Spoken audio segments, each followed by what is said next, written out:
Хэрв та тус зохиолыг бүтэн хувилбараар уншихыг хүсвэл доорх линкээр холбогдоорой. Салаа зам. Зохиолыг бичсэн Пейлиш. Дууруулсан хэн нэгэн. 2 дугаар хэсэг. Хүй сувда. Чи одоо л планаас суугаад байгаа юм уу? Харанхуй болчихсон байж тээ гэж үзэглэнгийнх нь зохион байгуулагчийг ч сандарсан аятай дууалдлаа. Өнөөх том харавдарнаас оюун ухаан нь шурган байж гарч ирсэн ээ. Юу хэлсэн үү? Юм хэлээгүй. Би бүр ориллоо. Юу ингэтлээ бодовч би чамаа гараад явчихсан юм байх гэж бодож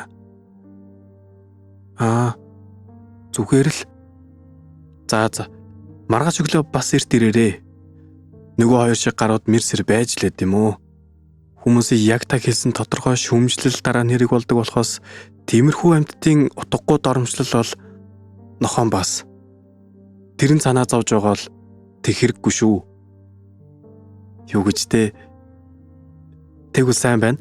За, сайхан амраарай. Маргааш уулзъя. Баяртай. Хэмээлээ. Сувд ардаас нь хідэн хорон мажиж байснаа босон харайж урдаа байх замын цаад зогсоол дээр тавьсан машин руугаа явж одов. Гадаа айл хэдийн харанхуй болжээ. Сувдын бүх биеийн чилчгсэн байв. Тэрийгээч мэдрэхгүй өнгөрснөөр аялсан юмсанжээ. Жижиг суудлын машин дотор орж ирээд түлхүүрээ мушгин асаах гэснээ болчихов. Учир нь өнөөх авдар өөрийг нь даллаж байх юм.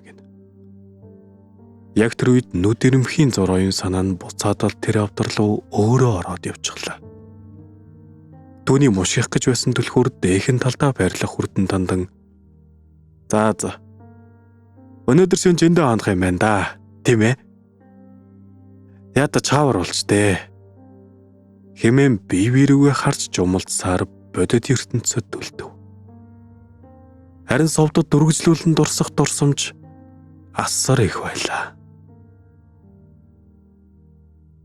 Тухайн өдрөөс 7 хоногийн дараа тэр ээжтэйгээ цуг хотын төвд байрлах супермаркетад хүнсээ цуглуулж байв. Дүрж оруулахад нь өөр арга байгаагүй ээж нь юу ч дуураагүй юмсанж.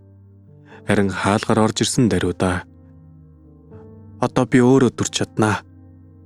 Гар минь гайгүй байна. Хэмээгээд мөр дээр нь байсан гарыг цааш түлхжээ. Ээжгээ угийн зөрүүд хүнээс тусламж авах тундургүй гэдгийг сайн мэддэг сувд өгсөрөөгүй билээ. Ээж нь өөрийг нь төрж байхын оронд хүнс цуглуулдаг сагстай тэргийг төрсөн нь дээргэж үздэг учраас ийхүү хэдий баруун гар нь өмнөх шигээ биш байгаа ч өөрийгөө хөдлөхөөр шийдсэн ажээ.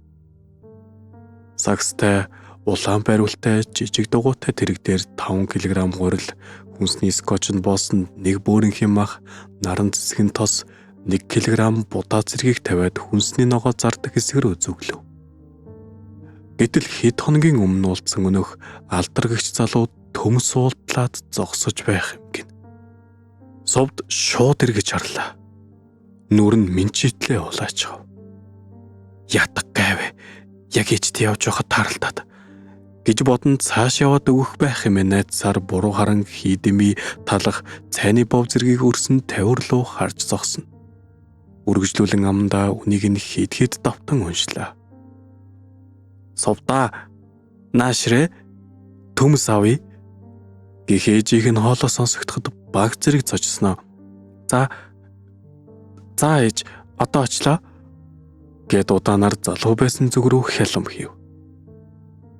Нөгөө залуу ээжийнх нь яг хажууд зогсчихсан өөдөөс нь гайхсан нүдээр ажиж байхын тэр. Ятг гайвэ гэсэн бодол бүр чихэндэн сонсогдоод ирлээ. Сувд түүнийг танихгүй дүр үзүүлэн ээж рүү очоод энэ залуу төмс авж байгаа бололтой. Дуусгаар нь нэрээд авъя. Одоо нөгөө дахианы мах руугаа явъя гэхэд алдар би аваад дуусчихсан. Та хэд хэмээгээд ээж рүү нүдэ чиглүүлж инэм хийснээ хажуудаа байсан гэлгаруудыг өгөв. Баярлалаа хүү минь. Сувда чи дахиад намайхаа өөрөө аваад ирээ Би энд ногоо авч бай. За тэгье хэмээгээд алдар руу асар хурдан нэг нүдний булангаар хараад хөлдөөч рүү зүгэллээ. Ардаас нь төд удалгүй алдар дагаж ирэв. Юу ч дуурахгүй түүнийг ном уншиж буй мэтээр анхааралтай ширтэж хэсэг зогслоо. Энэ совдод огт таалагдаагүй дээр маш тоохгүй санагдсны эцэс танихгүй дүр үзүүлэхэ болж яасан бэ? Яагаад хараад байгаа юм? Гэж илт дургуутсан астай хэлв.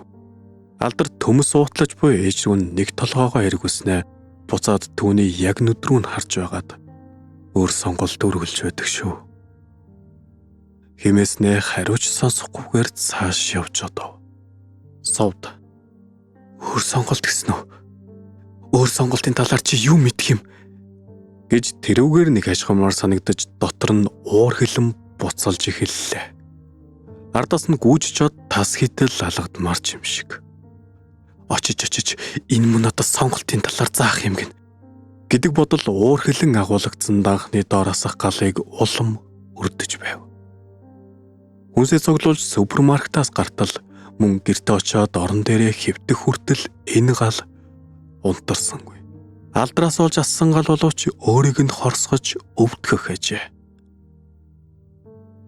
Буруу замаар алхаж байна гих салхи галыг хоромч унтраахгүй төрөлцүүлнэ. Тэр муу хатсан борц сонголтын талаар угаасаа мэдэхгүй. Надад өөр зам байгаагүй ч тэр мэдэхгүй. Тэр бүр юу ч мэдэхгүй. Зүгээр ламны газар гарч хэлчихэж гэж өөрийгөө тайтгаруулсны эцэст миний зөв байсан гэх үйл хуралцсан ч зөв замаар алхаж байна гэх бороо орсонгүй. Үүнээс 7 хоногийн дараа совд өөрийнх нь байнгын үйлчлүүлэгч ахимаг насны эртний нэгэн тансаг ресторанд уулзаж байлаа. Тэр эрийг Магна гэдэг. Магна бууралтаж эхэлсэн үстэй өргөн дух баг зэрэг үрчгэр дээрэс нь үзэмжгүй царайтай торонхай хүн билээ. Учрыг үл мэдэх хэнийг нь тэр хоёрыг хөндлөн госоожвол аав охин гэж ойлгох нь дамжиггүй зэ. Төрийн албанд ажилладаг эхнэр хоёр хүүгийн хамт амьдардаг том хүн сувдаас 3 ах зэргийг түүнд ярьж байжээ. Эхнэр нь гэж гэрчлэгэн дээр бүртгэгдсэн нь нэг болохоос дахиад 29 эхнэр бий. Гэхдээ энэ тоо зөвхөн өнөөдрөх шиг хоолнд орж тогтмол уулздаг эмэгтэйчүүдийн тоо билээ. Хэрв зүгээр ганц шөнө өнгөрөөсөн хэдийг нь тоолвол дээрхээс даруй 10 дахин үржигдэнэ. Харин сувдаг тэр бусдаасаа ихэд дээгүүр үнэлдэг.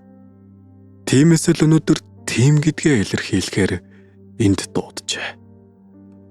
Урдын эдэлээрээ өрнүүлж совдж гисэн түүний явц хүн нарганд хүчээр инээж байтал Магнаг гинэд сандлаасаа босоод өмнө нь очин өвдөх сөхөрчгөн тэр. Тэгээд халааснасаа улаан жижиг хайрцагтай бүгж гаргаж ирэн онгойлгосноо надтай гэрлээч химээлээ. Сууд балмогт нь түүн рүү нэг харж, бүгж рүү нэг харж, эргэн тойрон луугаа нэг харлаа. Хүмүүс бүгд тэр хоёрын зүг анхааралтай ажиглаж байв. Төгөлдөр хоорын ард суус нь хөгжимчин гэр өмнө нь хизээч сусаж байгаагүй ямар нэгэн уянгын ая тоглож эхлэв.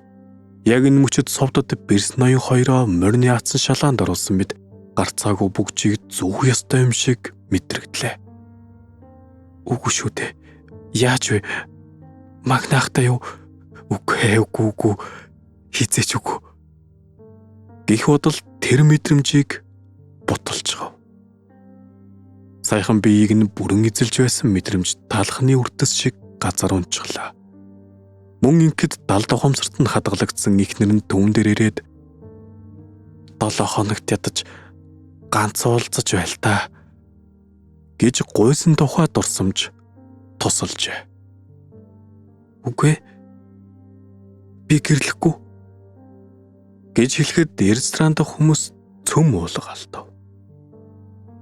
Хөгжимчин аяа тоглохоо болжсэн бусадтай адил ажиглана.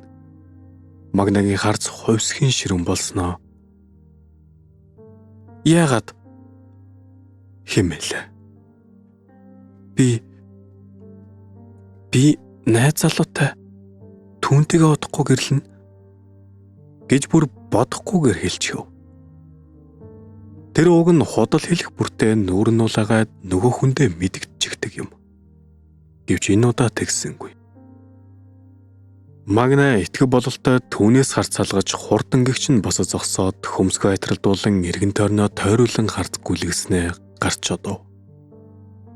Шөнийн сувдын утсанд миний авч өгсөн зүйлтийг өгөөрэй мөөлөгч минь гэсэн мессеж иржээ. Сувд түүнийг уншаад өгчгөл юм чинь гэд хүзүүгөө тэмтэрч үзэхэд тэр зүйлт байсангүй. Балмагдан сандарч цүнх доторх бүх хэд зүйлсээ гаргаж ирэв. Мөн л алга байлаа. Хаашаа хичгдэг байна гэж өөрөөсөө асуух зураад зог тусган тэр. Тэр зүйлтээ өнөөх алтаргагч залууган гэртэн тайлж ширээн дээр нь тавьснаас адав. Тэгээд яарч байхдаа орхиод гарчгаж гэж бодлоо. Тэр мөгөн гэрлөө дахиж очих шаардлагатай болчихлоо шүү. Яатаг гайвэ гэж өөртөө хэлээд хэсэг хөрвөөж байгаад унтаадаг. 2 дугаар хэсэг төгсөв. Хэрв та тус зохиолыг бүтэн хувилбараар унших хүсвэл доорх линкээр холбогдоор.